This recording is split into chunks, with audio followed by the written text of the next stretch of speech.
You're listening to the Leadership Blend Podcast I'm ready. on the Thinking Out Loud Network. Check out the Thinking Out Loud Network at thinkingoutloudnetwork.com. All right, everybody. Welcome to this week's edition of the Leadership Blend with your host, Ricardo D. Rice. And it's a very interesting day here in the ATL. I don't know why I keep thinking today is Friday. I feel like today is Friday for some reason, but it's actually Monday. But I think it's me because every holiday I get thrown off. I don't know what it is about that. But nonetheless, we have an amazing guest in the studio today. Now, y'all know how I love politics. Y'all know I'm a politics guy at my core. So anytime I can get an up-and-coming politician in the studio, I'm all about that life. So I'm going to let him introduce himself and tell you guys a little bit about him. And I know how we'll do from there. We'll just kind of go. So tell everybody about yourself and introduce yourself.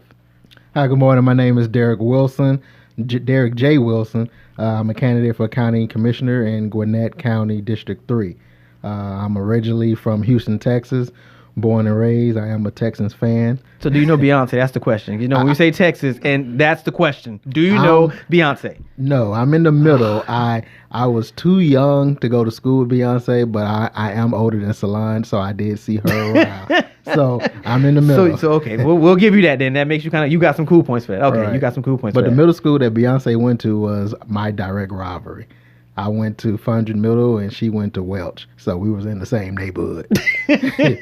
I probably saw her but didn't know her. I mean that's like the equivalent of saying I'm at a concert, so I was close to her. It's like the equivalent, but I'll give you that. I'll give you that. So it's fine. It's fine. Yeah.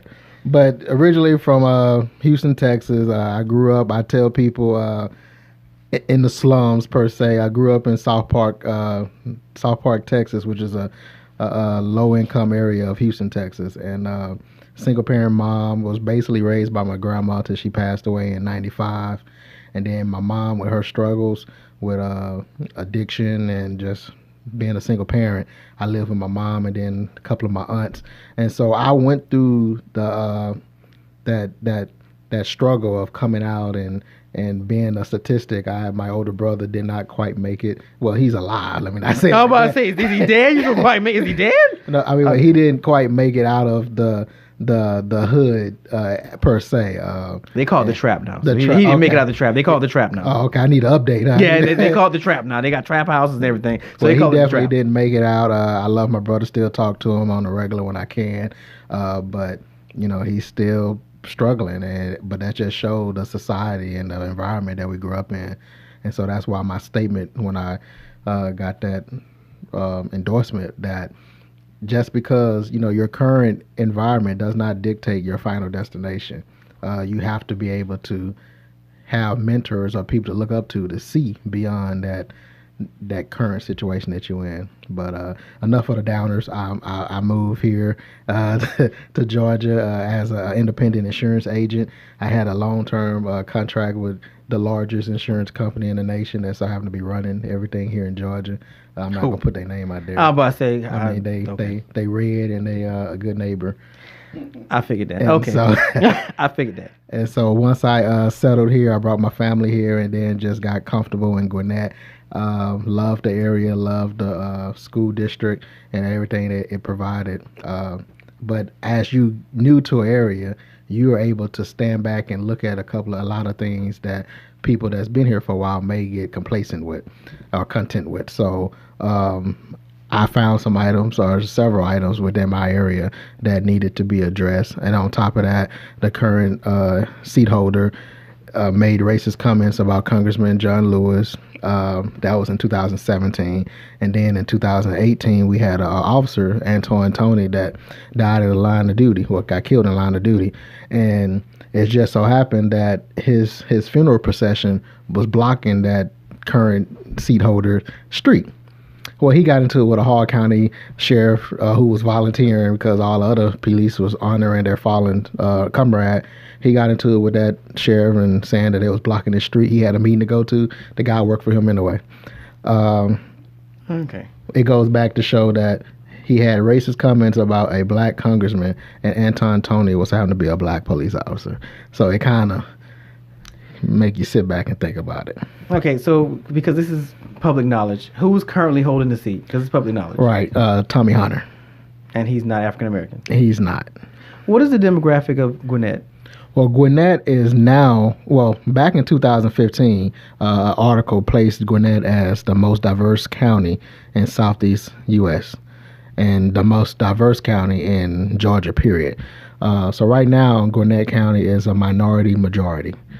And so it's definitely... Explain that. What explain that? Minority majority mean that the minorities outnumber the Caucasians. And so it's getting to a shift now where now more minorities are stepping up. Matter of fact, Gwinnett now has the most diverse delegation in the State House. We have our first Jamaican-born representative, and Donna McLeod. We have a first Latino representative, and Brenda Lopez. We have our first LGBTQ. Okay, I'm sorry. Come on, future commissioner. Come on, LGBTQ representative in Sam Park. And so I get tongue tied with the letters because they keep adding. Yeah, I'm about to say there'll probably be a T and an A next. I don't know. Now we're gonna be Z at the end. Yeah, So I don't know what they're going for. But and so Gwinnett is definitely the most diverse, and then now is becoming a blue county, which is becoming more Democrat. Hillary Clinton won it in 16. Stacey Abrams won it in 18. So it's a trend, and I think it's a trend for the better because we got our first 2 Democratic commissioners on the board last year in 30 years. We have our first African American on the board now. Her name is Marlene Foscue in 200 years. Never had an African American on the board. Period. Well, never had a minority on the board. We have 2 minorities. We have Ben Koo, who's of Asian descent. I don't want to say the wrong one, so just I'm about to say, that's Asian descent. And then we have Marlene Foscue, who is African American. The first 2 minorities in 200 years. And so we're making a change. Okay. So what made you want to run for? I know you said you saw some things, but what was the deciding factor to say I want to run for office, especially since you're not an Atlanta or Gwinnett County native? The deciding factor was the police officer situation with the current seat holder, Tommy Hunter, who you can say his name. It's public knowledge. Yeah. You can they can look him up, so you can say I try not to give him free publicity. But when he got into it with the police officer about him going, just the total disrespect. And then when you sit back and look at neighborhoods like Centerville, which is unincorporated Snellville, or the unincorporated parts of Stone Mountain, when you look at these areas compared to the area he lived in, Decula, where the lack of attention, and people say this petty, but you got overgrown sidewalks, grass need to be cut, the trash service, trash all over the place. When you ride around those areas, it looked like a third world country compared to other parts of the county. Mm. But then now that you know that the representative of this area has issues with minorities, you kind of sit back and realize that that's why we're getting the treatment that we're having, because he doesn't care. So let me ask a question. So, because we see this a lot. It's first of all, because I didn't get a chance to do because I had a lot going on. Republican, he. Yes, he. So when you look at the overall trajectory, do you feel like of course he could do more, but is there, I want to word this right. I'm kind of like you. I want to word this right. Well, you already kind of said it. So you kind of feel like there is a injustice as it pertains to areas where it's more predominantly African American. Right, and predominantly minorities, period. But yes, Centerville and Stone Mountain is a large African American population. I want to say it may be the largest in Gwinnett County, as in together. Now, we do have pockets throughout the whole county, but I want to say that the South Gwinnett area is the largest when it comes down to condensed population together. But then the area he lives in, not Downing, because that's part of the district too. All the district needs service, but that's issues out there that everyone is concerned on. He's a developer friendly commissioner, as in it seemed like he's on a payroll because everything that comes through, he's okaying. And just recently, which is very unprecedented, where the other commissioners go against a commissioner in their own district, but he approved a development where it's been found that there's been some some Native American artifacts found on this site, on this ground, and he approved it. And thank God for the other commissioners to override and say, no, we're not doing that. But that just show you his lack of, I don't even know what the word I'm looking for, but it just shows you his lack of concern for the residents. And all right, so for those that don't know, what is the job of a commissioner? For those that do not know, so the commissioner is the commissioners are the top executive for the county. We have 4 commissioners for each district, and then we have a chairperson, and which is the overall, like the spokesperson for the county. They do the state of the county address, and they're the face of the county per se. Each commissioner is the spokesperson or the face of their district, and then the chair is for the whole county. As a whole, they oversee the budget for the county. The main thing or the biggest issue is the zoning. They handle all zoning issues on the county level. Each city do their own zoning within their city limits, but on the county level, the commissioners do it. They over county taxes, and they just over. I mean, they're the top executive of the county. So to help people, I tell people the chairperson is maybe like the mayor, and the commissioners are like the city council. So when you say there's 4, are you counting the chairman, or that's 4 commissioners and the chairman? It's 4 commissioners and the chairman, so it's 5 total, because you have 4 districts, and then you have an overall chair that's the whole county. So how do you become chair? Is it a nomination thing from those 4, or you have to run for office? You have to run for office. So that's a countywide seat. So like I'm only running in my district. Only people in my district can vote. The people that's running for chair, they have to get votes throughout the whole county. So everyone is an elected official. Okay. Yeah. Has Gwinnett been subjugated to any gerrymandering? I would have to say yes, because my district, if you look at my district is the largest geographical district in the county. My district is the only district that it takes an hour or more to travel from Stone Mountain to Brazelton. So think about it. I don't even know what that is. I've never even heard of that. I have Stone Mountain, and then all in between, I have all the way up to Brazelton. Brazelton is off of 85 and Brazelton. I have no idea what it is. Okay, so because I have a rule on the show, if you use a word that people may not know, you have to explain what it is. So when I say gerrymandering, it's kind of like the way they draw how districts or counties kind of are made. And when you say gerrymandering, it comes with Democrats and Republicans and how they draw lines to get certain voters and things of that magnitude. We saw a lot of that in this last election, where the Republicans kind of drew parts of Georgia. And if you look at the map and you look at these areas, you're like, why is that included in this? And it's not even remotely close to that. That's what gerrymandering is, when people kind of draw these lines for their favor to get the kind of voters they want to keep them in office. I know what my question was. My original question was going to be, because it kind of went blank, which I actually trying to do again. And it just went blank again. I don't know what it is about today. So yeah, that's what gerrymandering is. So I asked because, this is how it looks. So that's my map. And you see everyone else's, and then I have that whole east side. That is, yeah. It's and so yeah, gerrymandering is unfair politics, and unfair and unjust politics. My question was going to be, the current seat holder, has he been running as an incumbent, or have people been running against him and just losing? So he's been running as a incumbent. So for the past several election cycles, it's just been really impossible for a Democrat to win in Gwinnett County. Mind you, a Democrat has not won the commission in 30 years. It's been the 80s. Really? Since, yes. Is that all 4, or just the seat you're running for? All, total. Remember I told you, we just got our first 2 Democrats in 30 years in 2018. And both of them are minorities. Jeez. And the first ever minorities on a county commission, period. 200 years. So do you think the issue has been qualified candidates, or just the fact that he's an incumbent and people just don't fear of running against him? Well, I think the issue was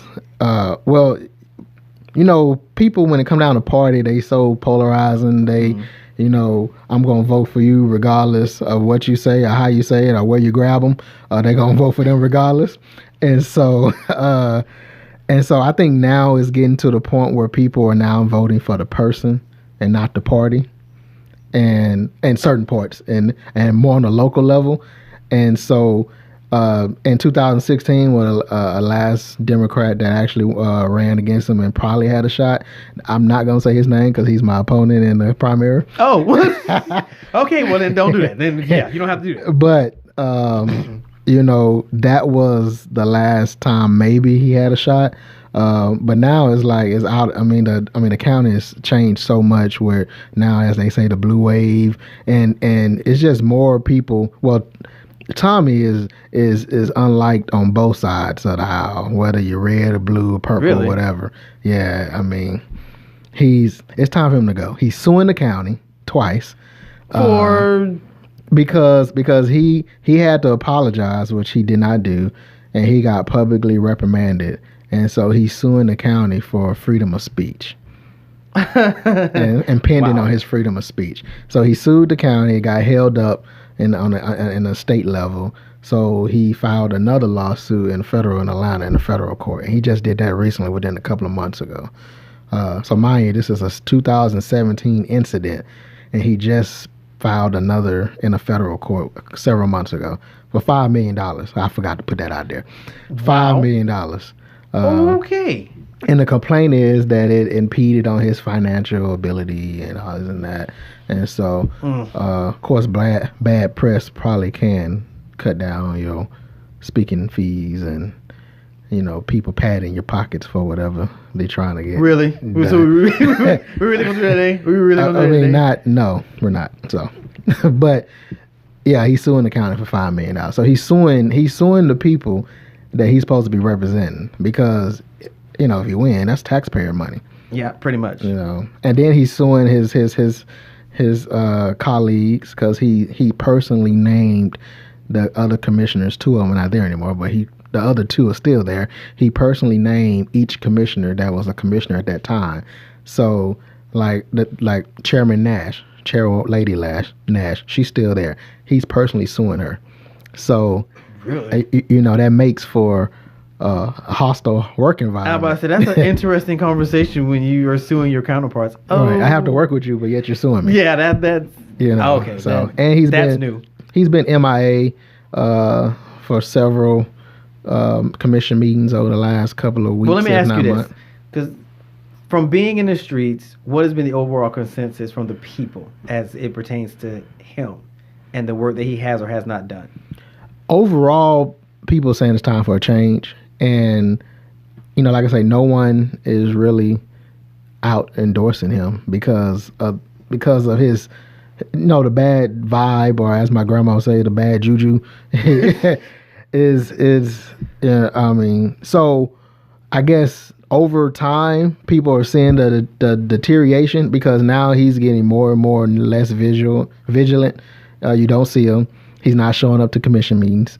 But mind you, it's a whole nother year. He has the whole year of 2020. So I wrote a letter to the governor requesting that he get suspended or removed. Special election. People say, "Oh, you trying to get in easy?" Special elections don't guarantee me a win. Yeah, special election gets him out the way. I mean, because now we're going to a whole year. He has missed, and just me counting, 5 or 6 commission meetings in the last month and a half. And so if this is a trend that we're going to go into 2020, so now he's suing the county twice, and now he's getting paid and not even showing up to work. And so at this point, what else other option is to do other than request the governor, who is the only person, the governor or a judge? Those are the only two people that can remove him from office. The governor can remove him, a judge can indict him or get him indicted or whatever. But that's the only 2 ways he can get put out of office. So what does that process look like? Well, to get this ball rolling. So the governor, which if he is indicted, the governor can immediately, kind of like the insurance commissioner, when he got indicted, the governor suspended him and then he ultimately resigned. And so the same thing with Tommy or any other elected official. The governor does not have to wait till they get indicted. The governor, if there's enough reason for him to be suspended due to the breaking of the law, immoral and turpitude or whatever.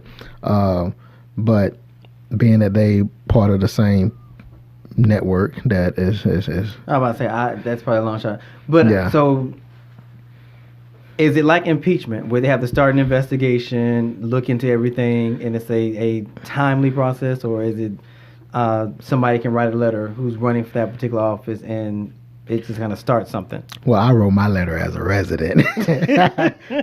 So let's be clear. Nah. But he suspended the commissioner, the insurance commissioner. He got indicted. The commissioner had a statement that day he got indicted, say, I will not step down. The next day, he was suspended. A couple of days later, he stepped down. So that was within a 3-4 day process. So, of course, he was indicted. Yeah, I was about to say, but I wonder what started that process, though, because he had already done the trial and everything to be indicted. Yeah. So. Okay, well, let's get into you. Yeah. Let's get into you. All right, so what is your platform? What are your issues that you're running on? Well, the issues that's plaguing Gwinnett County is one is the lack of affordable housing and homeless in the area. You do realize that is a vast Atlanta in general problem. It is. So how are you carving out a space specifically for Gwinnett? Well, because I feel like Gwinnett should be the beacon to shine a light on this and try to correct it. If not, why keep going with the flow of everyone else instead of standing out and be different? And we're already in the process of doing that. Norcross, which is a city in Gwinnett, has taken the lead in the Gwinnett County. They're partnering with United Way. They are in the process of creating what they call workforce housing.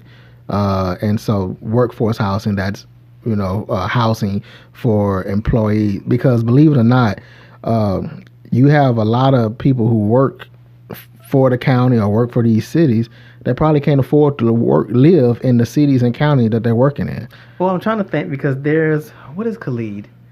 Khalid is, I think, a council member. I want to say in Gwinnett. And he did a Instagram post, and he showed that he was on food stamps, showed the card and everything, and I think he's a councilman.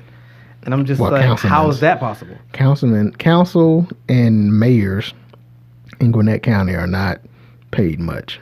Not even state reps in the state are paid much. They make $17,000 a year. Seriously? A year. So so if the state is making $17,000 a year, you can imagine.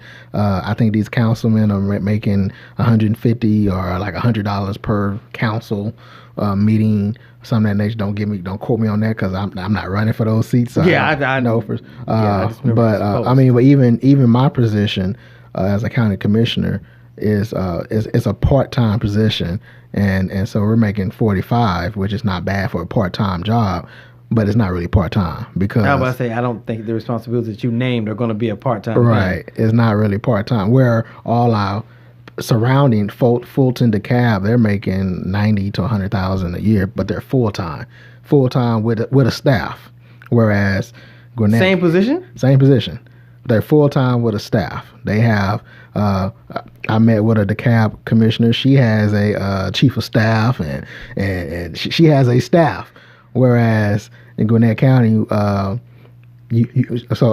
have, I want to say, and if I'm wrong, someone gonna call me out. You have 3 secretaries. So you have 1 secretary for the chairperson, and then 2 secretaries. 1 and 2 share that one, and 3 and 4 shares this one. And so, and then to go back on how hard it is working with Tommy, three commissioners are sharing 1 secretary, because Tommy's secretary is working for Tommy only. Oh, wow. So, Tommy sounds kind of interesting. Yeah. How he's able to maneuver. He sounds kind of interesting. So, but back to affordable housing is a major issue, because we have a large number of people living in extended stays. And this past weekend, my family and organization called LEADS. Don't ask me what it means. You cannot use an acronym. I don't know what it means, sir. You were fired. I mean, so after the toy drive that we had, that I participated in, we had some leftovers, so we went to extended stay off of 78 in Snellville, and when I say it almost brought me to tears. And you know, and I told my wife, I said, and I told my wife, and I told sheriff candidate Curtis that it's one thing to talk about it. You know, we can talk about it. We got paperwork, we got statistics, but when they open that door and you see it, it just made me count my blessings, because as poor as I was, we had a house. You see what I'm saying? Yeah, we're actually, the TV team we are doing a documentary on homelessness, and it's not that homeless people that are living under bridges. We're talking about working homeless, right? Kids who grow up in extended stays. This is becoming the norm. It's no longer an anomaly. This is becoming the norm. I do Lyft last year. I was doing Lyft last year, and I picked a woman up, and we were talking. I was driving her to Amazon, and she was like, I was like, well, you know, how long you been here? And she was like, well, you know, we've been living here about 2 years. Her and her daughter, and the bus literally comes to the extended stay, picks up a gang of kids, and this is their address. I'm like, this can't be life. Like, how do you grow up in a hotel? Exactly. You know, one bedroom. It's one room. Yeah, literally, it's one room if you're lucky enough to have to. And then those things are beyond expensive. You're talking about $300 and $400 a week. You're talking about $1,200 a month in a hotel, which is an apartment. Right. And it, like, I mean, the whole thing started outside. So when we get there, and so the director was talking to the, I guess the hotel employee, and they was like, oh yeah, our families live in the back. We put them, you know, we have a whole section in the back for the families. And so I'm thinking, oh, okay, you know, we're a couple. Oh no, I mean that whole back side. Yeah, it's a whole community. And then you talk to one, you know, so you go to the first one and you say, okay, do you know any other kids? Oh yeah, 213, 215. The kids know each other. You know, I mean, similar to any other hood that you grow in. I mean, I don't know. As a politician, I probably shouldn't say hood, but it's called trap. Trap. Oh, okay, trap. Any other? That's the new term. That's the new term they're using. It's trap house. Well, let's be PC. Any other low income disadvantaged area, you know, we all know each other. You know Juju up the street, and your mama know each other. They probably grew up together, trapping together. I mean, it's funny because it's true. I mean, you know, it's a cycle.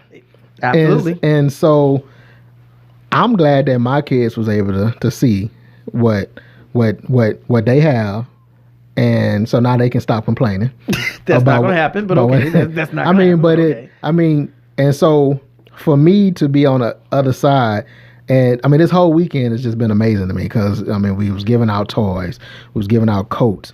And I had a moment when I got back home that I actually shed a tear because I used to be a recipient of that.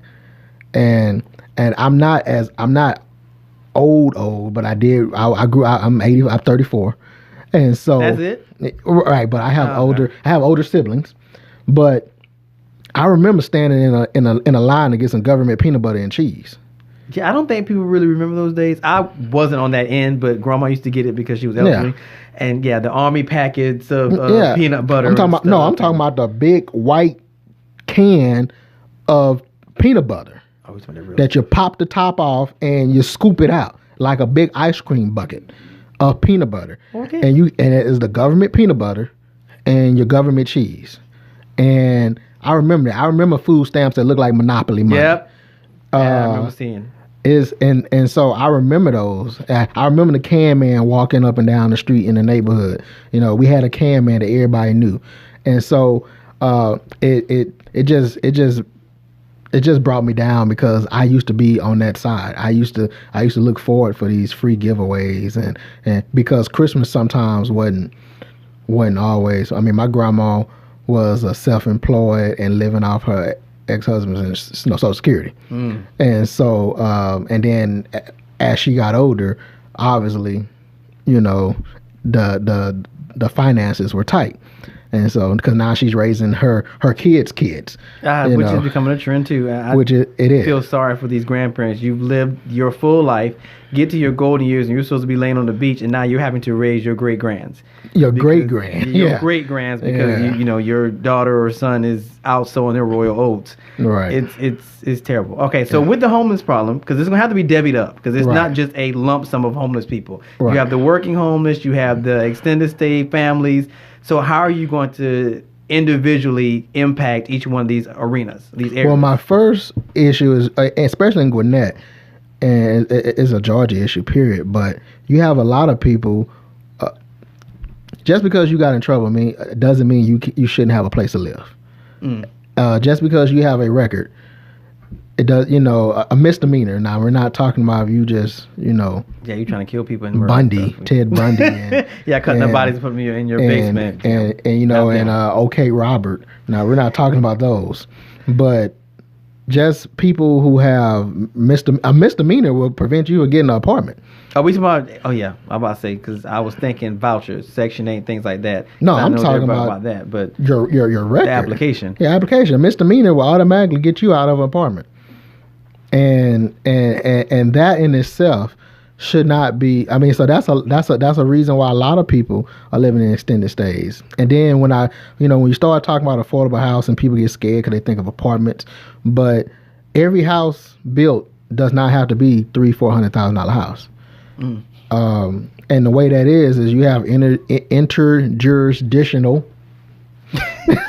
You and these big words. Yeah.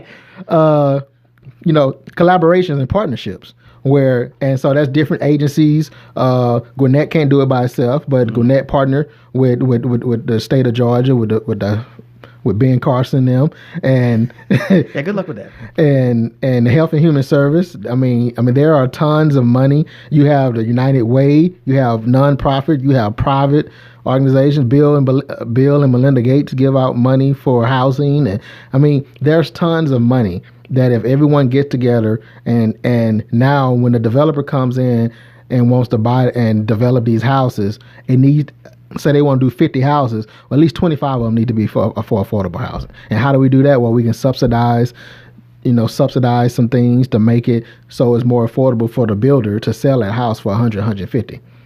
Because everyone know that buying a house is based on your credit. And your credit and your income. Because you can have A1 credit, but if you're only making $40,000 or less a year, you still can't afford that $300,000 house. So that's going to bleed into how do you plan on taking care of the families that are living in extended stays? Because that's kind of what you just said is a lot of their issues. And I tell people, if they, like you said, the extended stays are not cheap. If they can afford the extended stay, they can afford a 2-bedroom apartment if they are given the opportunity to get that apartment. And so now, as far as housing, there are programs in Norcross. There are programs where it take them through the steps of building a credit, getting credit, either building credit or repairing a credit, and then once they complete it, they are able to get down payment assistance. And because once they build your credit is up to at least the minimum to get the down payment assistance, which I want to say is probably $550 or $580. Yeah, but then the question, let's be honest, the question becomes getting them to actually sit through, how long is it, this process? Well, to build your credit, it's probably 4 to 3 months. That's getting them to sit through that. It's because, in essence, you're going to have to spoon feed them unless you have some real incentive to get them to sit through this, because we just don't seem to make that connotation until it's too late. That, I really need my credit to be a certain number. And by the time you realize why you need that, it's probably too late. So is there an incentive you can throw in to get them to sit through this process? Because we both know they're not going to sit through 4 months of you getting, because those credit building classes are grueling. Because it's how much you make, this is your breakdown, this is why you're in the shape you're in, and a lot of them are just not going to endure for 4 months. So is there some incentive you're thinking about to help them go through this? Good question. 'Cause, I mean, we have to be honest, and this is part of the, it's nice to say that they need classes and stuff, which they do, but it's like spoon feeding. Eat your vegetables, you'll be big and strong. And at the time, I don't want to eat vegetables, I want pizza. So I'm not about to do that. So it's just a question I was. I mean, at this time, we haven't thought of that as far as what incentive to make them. I mean, me personally, I thought the incentive was getting you out of your extended stay, because again, for me, if you show me my finances and showing that I'm paying $1,300 whatever a month for this one bedroom room for this one room, and there's 5 of us in this room, and you can show me for that same $1,300 a month, I can possibly be buying a house, a 4-bedroom house or a 3-bedroom house with a garage. And yeah, but like you said, but remember now, like you said, this is a pattern.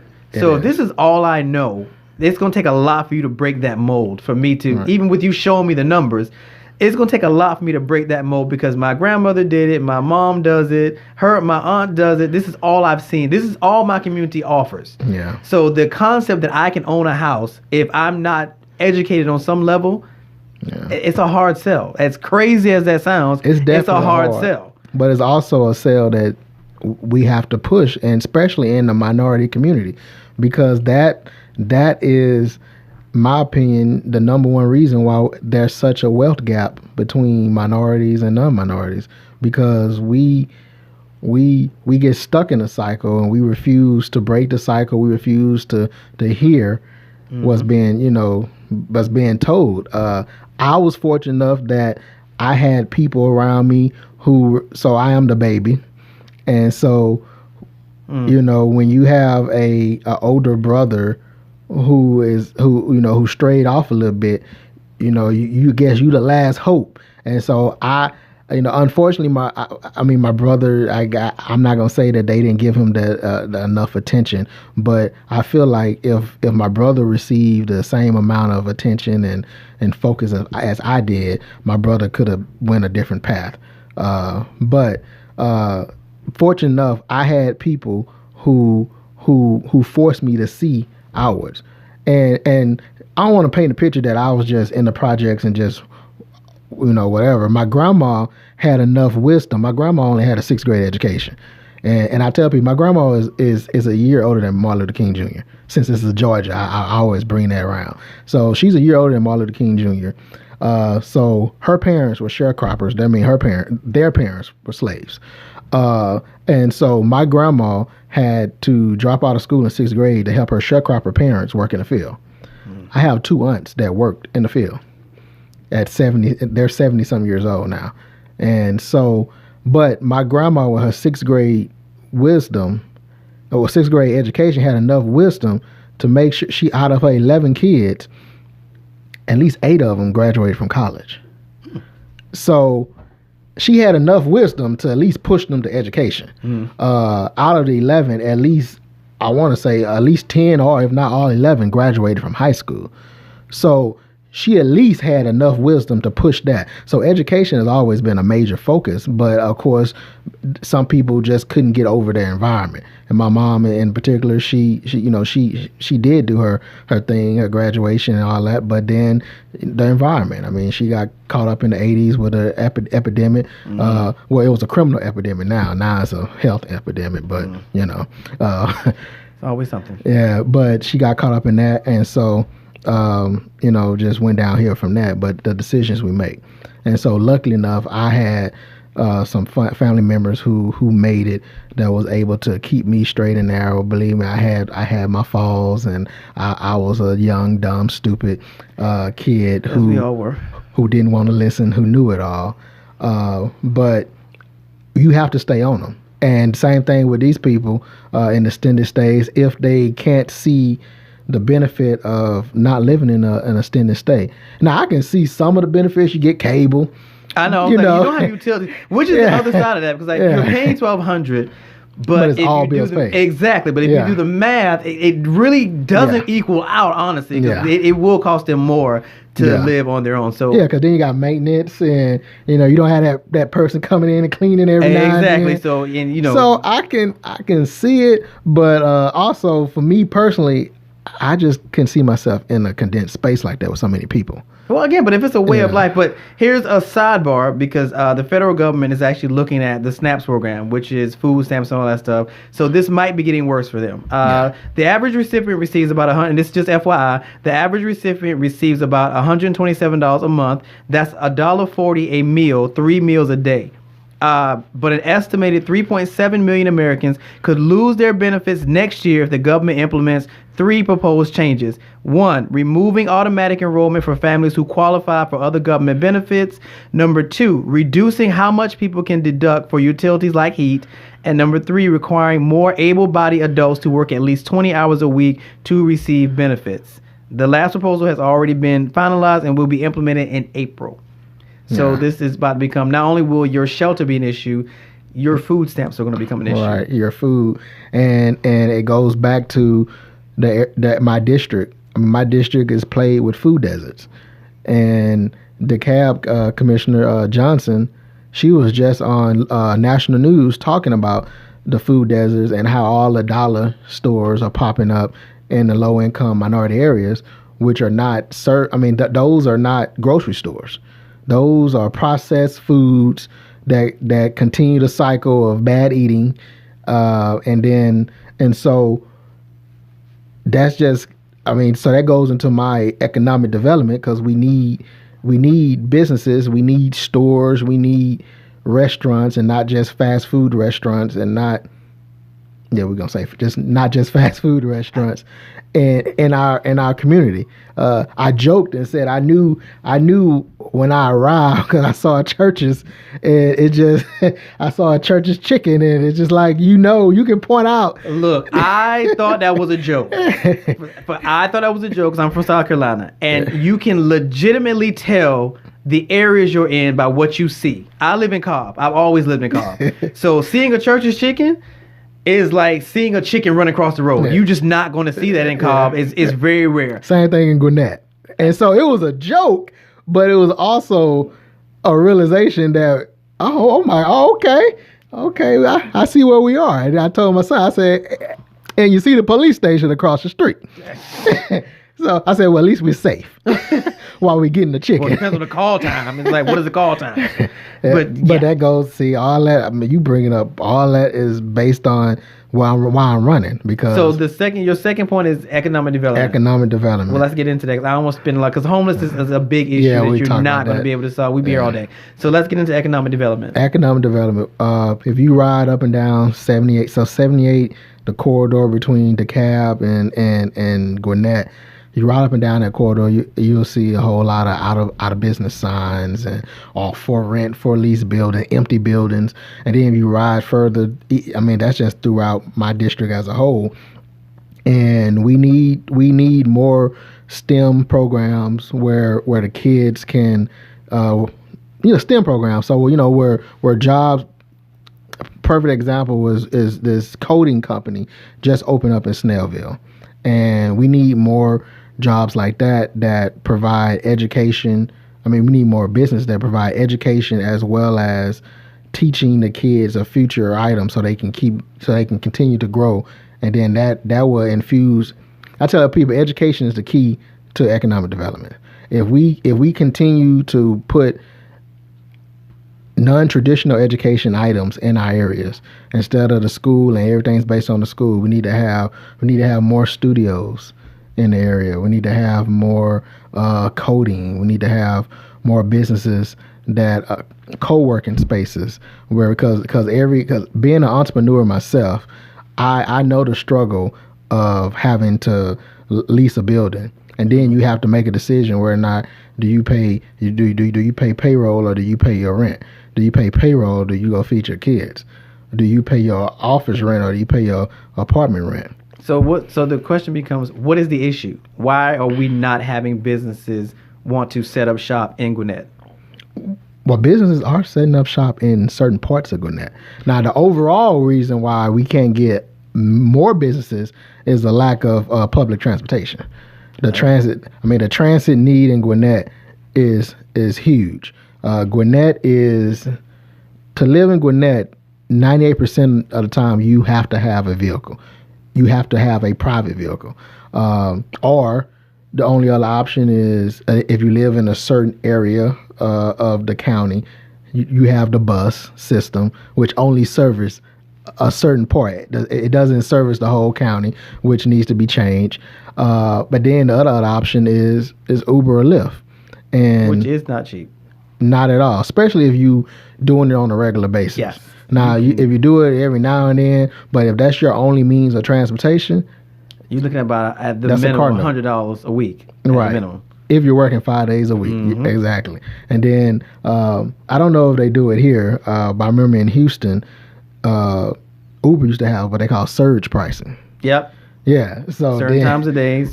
Yeah. So and then it goes up. Mm-hmm. And so the transportation is.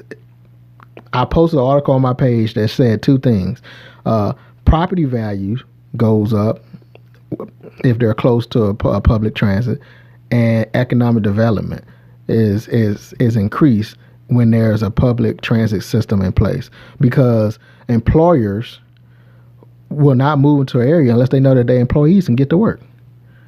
And then on a property value side, if someone's moving into your area and they know that if I buy this house, I have access, I don't necessarily need a car. My car break down, I can still get to work.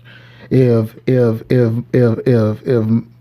Junior is 16 about to start a job, now I don't have to run raggedly to leave my job, take him to work, or I don't necessarily have to get him a car, which is an issue in itself, to have kids on the road driving.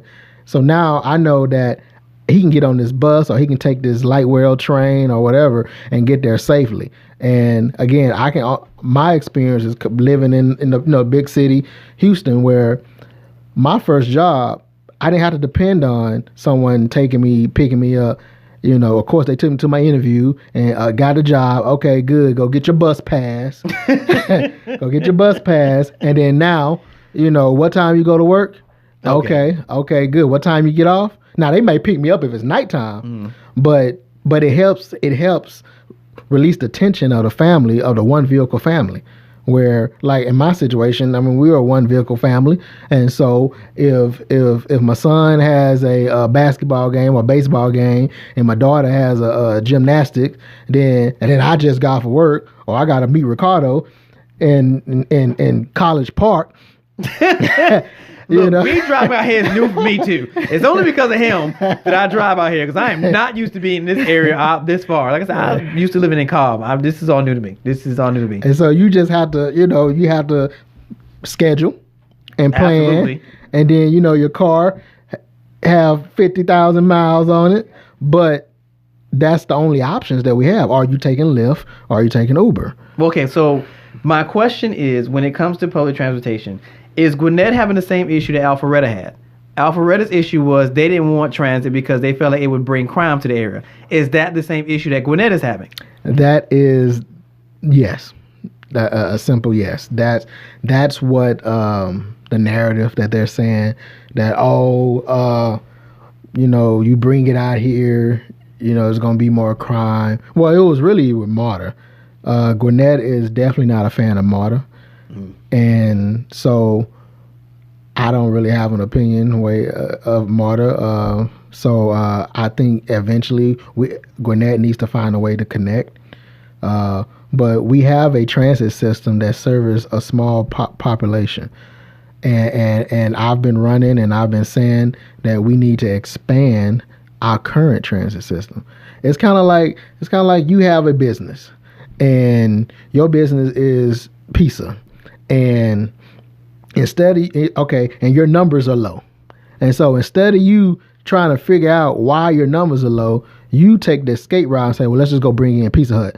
Pizza Hut buys out and we can expand our sales and we'll be great. And I feel like that's what Gwinnett was trying to do with MARTA. And you have a transit system. So instead of you looking at your system and figure out how to make your system better, we just bring in MARTA because they know what they're doing. Clearly they don't, but they know what they're doing. And, and all things be better. We're just going to raise your taxes up for 30 years. But after 30 years, we'll go back down. And I'm kind of skeptical of that, and a lot of people are. Again, experience from back in Texas. My mom said that this toll road, when they built, was only supposed to be a toll road until it's paid off. Well, 30 some odd years later, jeez, the price has increased. And now they're building more toll roads because we got to pay for this more stuff that we're building. And so all that, and the reason why I brought that up is because for you to say that the taxes will be increased for only 30 years and then after 30 years it go back down, I doubt it. Because now there's another project that need to be funded. So we're going to do it for another 10 years. And then after that, we need another funding project. And so if we focus on what we have now, there are federal grants, there are state grants, there are non-profit grants strictly for transportation. We got grants for everything. But the Department of Transportation, that's their job. Their job is to fund transportation projects. And I tell people, which they're doing now, they did it right after the referendum failed in March. Gwinnett filed for a $800,000 grant from the Department of Transportation. We did a micro transit center trial period in Snellville. It was highly successful. Over 100,000 people participated in it. Snellville is not the smallest, but it's a small city. I know. My cousin lives out there, and I'm just flabbergasted every time I go out there. I'm just so shocked. Snellville, not Gwinnett County, one city, 100,000 people participated. And I tell people, more transit will free up, will provide more independence to the youth, because everybody that's serving you at these restaurants do not have a car. It provide more freedom to the disabled, because all buses and all trains and all public transportation have lifts for wheelchair. They have wheelchair seating. They have seating for people with disabilities, and then it also provide more freedom to the elderly. Because once I take your keys, Grandma, you're not driving no more. Facts. But Grandma, you know what? You can call this number and Snellville will send a microtransit bus to come pick you up if we had it. Or Grandma, you can, your bingo is right there on the bus line. And since it's safe, because my grandma rode the bus. My grandma was a trailblazer. She didn't, she ain't waiting on nobody. Yeah, she had a purse on her thing and got on there and best believe her purse was heavy, and because she had stuff in it. So I have two questions. Number one, what would it take for them to expand the current transportation system that they're using? What would it take? Like cost wise, are we looking at a big cost? Are we looking at a small cost? Because I'm trying to understand what is the downside of this outside of the argument that Alpharetta made about the crime going up. What is the downside of this? And then I think my second question would be, maybe that sample size wasn't big enough, because like you said, Snellville was small, and to say that this many people, it's like, yeah, but it was this big. You're talking about trying to service a county that is this big. So what would it take to expand what they already have? Well, one, it would take the county commissioners, which once I get elected and some couple others get elected, to have the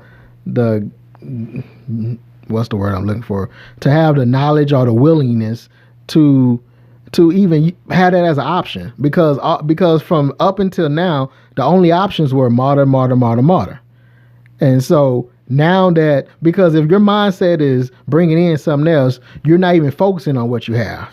And so now that you have new people with new perspectives coming in and say, well, wait a minute, how about we look at, all we got to do is tweak this. And the tweaking is one, so the pushback is people don't want more buses on the road. They saying it's already congested, putting more buses is going to cause more congestion. And so that's one of the pushback. I don't think the crime element is an issue if it's within Gwinnett. Because the issue with MARTA is they figured people from other places will ride in and take your TV and then put it on the bus and then ride out with your TV. I've never seen it. I haven't either, but I don't put anything past people. I saw a video the other day of, I don't know what they thought they were doing. These young people went through a retail shop, looked like Sears or something, hands full of clothes, and just ran for the door. Yeah, and I'm just like, dude, you really... You do realize that when you walked in the store unless you had on a ski mask, they saw your face. They saw everything. So once you get out the doors, they're just going to grab your face and come get you. Right. I mean, I've seen it. I've also seen the spoofs where the guy was trying to get. It was out here too. The guy was trying to get on a MARTA bus with an ATM. Did you see that? Wasn't that a movie? I don't know. I think it was a movie. That was one of those. That was one of those low budget movies. But actually, no, it wasn't. Well, I know they did it in Barbershop. With Anthony Anderson. Yeah, them two. But no, it was like a comedian, and he was trying to do it was a spoof. It was a joke. But yeah, he was trying to get a ATM on the bus, and the bus driver was like, "Are you serious?" Closed the door and drove off. But so that's not an issue. The issue is people don't want to see more buses.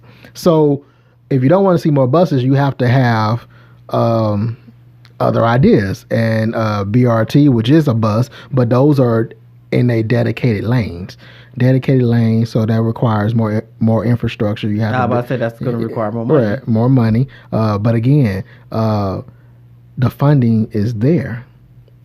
So I guess my question is, so this falls under the Commissioner Prevy? Yes. Okay. On the county level. Okay. Now you do have the ATL that's trying to do it. I mean, so the ATL is the new name for the regional transportation. It's called Atlanta Transportation, yada, yada, yada. Yeah, because they combined some other... right, it's a whole bunch of regional... Yeah, that came together to... make the ATL. And so they trying to... they have they thing, but they're basically a funding source as well. Okay. As long as you do what they actually do. Yeah, I'm sure that comes with strings. But they're a funding source, and because the goal was to have a transit system that connect Atlanta to Savannah. Really? Yeah, that's the overall goal. But just like how if you live in the Upper East Coast and New England area, you can 98% of the people that live in DC, that work in DC, commute to DC. You can take a train subway from Baltimore to DC, from Delaware to DC, Delaware to New York. You can train all over that place because it's connected, and that's what they're trying to get here, which is fine and dandy. But I think if Gwinnett expanded their own system, and then where it gets to the connection points, have a partnership. My transfer will work on your system. And then you get a percentage of the sales.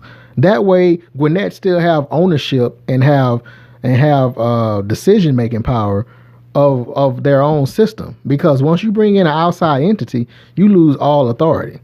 And again, that goes back to experience. Houston transportation system is not ran by the city of Houston. Harder County. It's a MARTA. It's called Metro. Metro is our own organization, just like MARTA. MARTA had their own police. Metro had their own police. And guess what? They do not answer to the city or the county. And so same thing. You bring in MARTA into Gwinnett, and although it's supposed to be a partnership, and that's what the contract says, as years go on, you're gonna see more and more where and we supposed to get a seat or 2 seats on the board of a board that has 12, 15 people. So what's the same debacle with the airport? Now all of a sudden they want to take back the airport, and it's like, oh, okay, so this is going to be interesting. Yeah, so that's what it is. And so in order for us to maintain ownership and keep our money here, because that was another fear, that although it's supposed to be, that's what the contract said, that our money stay in Gwinnett, Gwinnett have control of the money. once the money get turned over to MARTA, that's going to fund the whole MARTA system as a whole.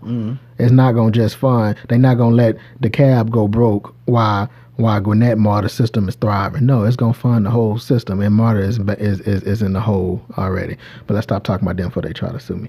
So, the ideas and opinions that are expressed by Mr. Wilson are all his own and not the reflection of the Leadership Blend. Just want to put that disclaimer right there. All right, so what's your third platform? Or is it just two? Well, it's transportation, affordable housing, and then economic development, which is small business. Again, I'm a small business owner myself. And so I believe in advocate. I believe that the government should have some form of place when it comes down to advocacy and training, and as well as access to funds when it comes down to small businesses. And I say that because small businesses are the backbone of America's economy, and without small business, then the economy will crumble. And my experience as being in a small business, I had participated in different certification programs that benefited me as a small business owner, as a minority small business owner. I would like to see some of those programs established in Gwinnett County, where one, it start with our purchasing, the county's purchasing department.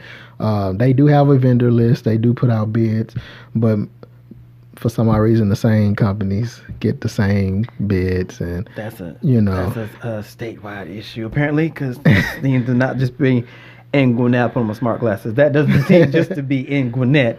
That seems to be a thing. So, okay, so in that same space, what does the education system look like in Gwinnett? Is it thriving? Are we seeing schools closing? Because I'm not sure if it's Gwinnett, but in some of these counties, they've had a lot of schools close, and those buildings are now just buildings that are just sitting there. We do not have any buildings closing now. The Gwinnett School District is, I want to say, if not the top district in the county, in the state, it's up there. It's one or two in the state. So that's not an issue as far as that. I mean, not education system does have some tweaks, but I'm not running for school board. But that's going to fit into your desires, because but it does. To bring in the certification program. So either you have to work with colleges or either high schools to implement this. Well, certification as in a small business certification, like the CAB has it. The CAB has the CAB. Oh, the workforce. The CAB program. First. It's not a certification for individuals. It's a business certification. Oh, okay. It's saying that we at Gwinnett County has vetted this business, and this business has been certified by Gwinnett County to participate in our purchasing program. And I'm saying that as the first people to benefit from the certification as the purchasing program, because we need to break up this monopoly of only the same vendors getting all the contracts. And we're talking about big contracts here when it comes down to Gwinnett County. So the certification also, if we create a small business center or department or whatever within the county, that department will go out there and advocate on the behalf of the small business owners and of Gwinnett County to get funding, federal, state funding, sent to the county in order to fund these small business projects or small businesses, or to keep the training. Because when I first started in business in Houston, there's it was the first one-stop business center, whatever, City of Houston Business Center. And what that center does, it gets you, in Houston, you but there's several certifications. You minority-owned, woman-owned, the letters LBT. I'm going to need you to get this down. LGBTQ certification. They have the different certifications. Then you have the Port Authority because they're on the water. But those certifications open doors to these contracts that if you're not certified, then you don't have opportunity. But it also like, say Walmart comes in, and Walmart are the same. Let's say the same people do get the contracts. Walmart get this big contract. Well, being that now we have this certification program in Gwinnett County, and we gave this contract to Walmart, in the lines, Walmart is required to sub 25% or a certain percentage of that to a certified small business owner. So now Walmart can't just take all the $100 billion and then because they're gonna sub it out anyway. So now they're Facts. required to sub it out to someone that's part of this. The local, they have to keep it local. That's basically what it's doing, and that same thing what the cab is doing. It's called the cab first, where before they look outside the cab, they solicit business from business owners within the cab. Which is fine, but then you still can run into the same issue of who are they utilizing locally. So how are you going to deal with that? Well, you have to. I mean, so when I met with the DeKalb County Commissioner, she stated that, which was a fact, that Gwinnett County does have these things already. The issue is the lack of information. So if we can get the information out there, be more transparent with information, and I say that an example because I mean you go to the county building and there's offices with no names on them, but that's the office you need to go to. Like, but how would you know that if you just walk by and there's a door? Like if your office didn't say, this is your studio, we would have walked right by looking for whatever we're looking for. Oh, we can't find it. It's not there. Oh, it's right there. It's just that door right there. And so that's tons. I mean, there are tons of money or tons of training that's available throughout the county, but the money is given to nonprofits that don't exist, or nonprofits that give to another nonprofit. Then before you know it, the money has never made it to the streets or made it to where they need to go. So the creation of this small business certification, which will fall under the urban development or whatever for the county, that will open up and release all the red tapes, streamline some of these things to make it so that to make Gwinnett a more small business friendly county versus what the county is focused on now is bringing in all Fortune 500. They're great, but again, you bring in the Fortune 500 and then they pay no taxes. This is true. Very, very true. true. Because that's how you got them in here. Oh, well, we give you these tax breaks, and then so what benefit other than the fact that the employees but there's no other benefit to the county because now we have to. So now we're losing money because now we have to pay for the infrastructure due to the more traffic, and we have to. We're losing money because we allow you to come in, and now you are paying no taxes for the next 10, 15 years, and then after 10, 15 years, guess what? You're moving somewhere else. This is true. And so that's why if you focus, granted, those big businesses are great. Keep doing what you're doing to get them here. But you need to focus on your small business residents because not only are they small business owners, but they're taxpayers, they're residents. So you should focus on your residents in order to build an environment and keep the money circling within Gwinnett longer. Keep that cycle in Gwinnett longer versus shipping it out.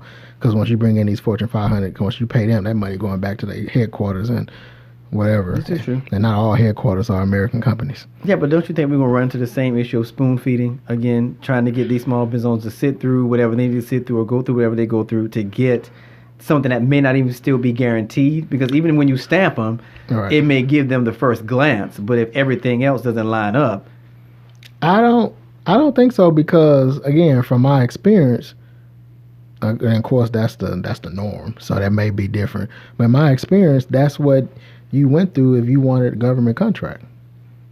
If you want government, I think that's nationwide. If you want a government contract, you have to go through whatever the government requires you to go through to get those contracts. This is very true. So to open up the purchasing, and then once the county open up the purchasing and is successful, my goal is to get the different cities within the county to participate in the program. And so now you have these different governments in the purchasing program, and they're soliciting services from within versus because a lot of our services within the county that can be non-local are being shipped in from out of the county. I mean, if not out of the state. I mean, where are the paper goods coming from? When you have Joe that owns a paper company or is a franchise of, Serve Local. I mean, Walmart is great. These big companies are great. But when you have these local business owners that are struggling, and then that will cut down on your businesses going out of business, and now you have empty buildings on your streets, and now that's not collecting any money. Well, you're collecting taxes if the owner's paying taxes on the empty building. Eventually he's gonna stop paying tax on an empty building, and then now you're gonna have an abandoned building. Now you're gonna have a nuisance, and then once it get cold, you're gonna have squatters. Yep, man, squatters know their rights these days. Exactly, because it's on Google. Yeah, exactly. So they know their rights these days. Yeah. So, I mean, that's that in a nutshell, and then obviously diversity. We are the most diverse county in Southeast America, but yet, or Southeast U.S. United States, and yet majority of the county leadership is mostly white men. And so that came out in 2015. I tell people it's funny because it came out in 2015, and then so I guess the county heard it and said, oh, okay, so they started hiring women. But were they minority women or just women? Women. Oh. And so now when you look at the picture, you see, a diversity of men and women, but you still see that lack of minorities, just lack of diversity. Period. Because again, for you, I tell people I use South Africa as an example.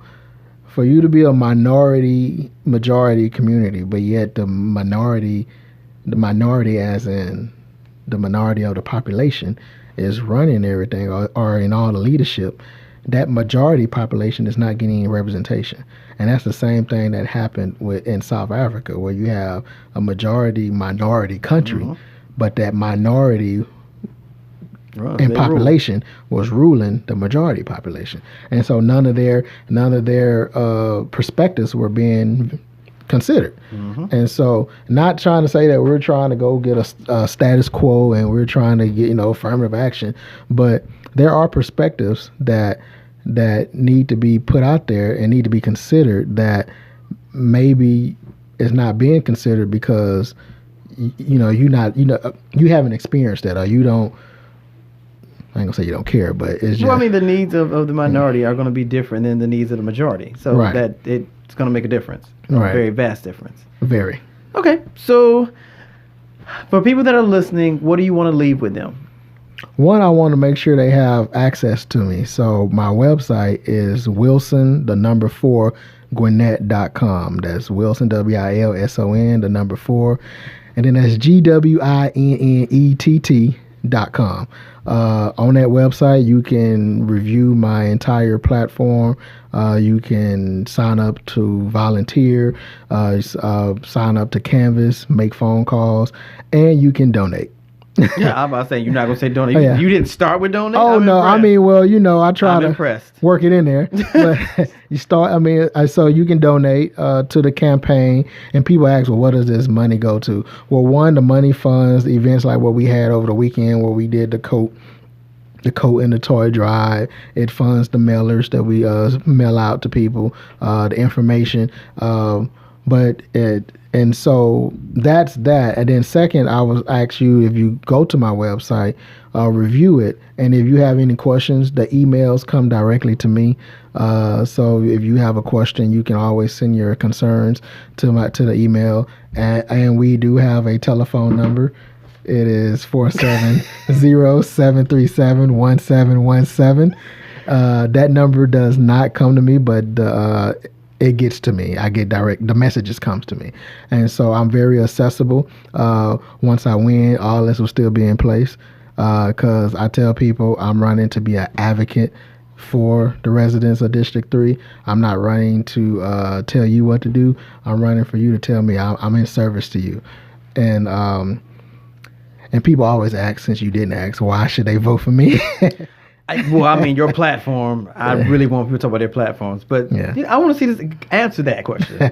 The reason why I say people should vote for me and not my opponents is simply because I'm a person that's willing or that's trying to work for the residents of the district. I'm out here in the community listening to the concerns. I'm out here doing different give backs, not just because I'm running, because I've already made a decision, win or lose, that if I'm not your commissioner, I'm going to be a community activist.